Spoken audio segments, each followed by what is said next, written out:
நாங்கள் மக்களுக்கு உழைக்கிறோம், தேர்தல் வேண்டாம்.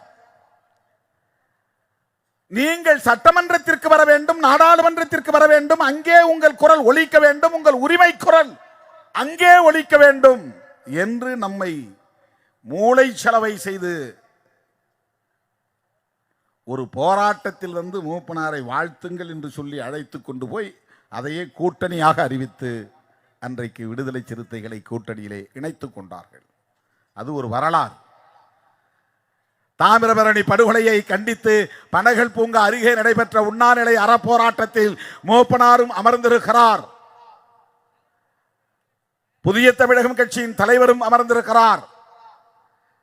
நீங்கள் அவர்களை வந்து வாழ்த்துங்கள், அது போதும், கூட்டணிக்கு வேண்டாம் என்றுதான் சொல்லி அழைத்து போனார்கள்.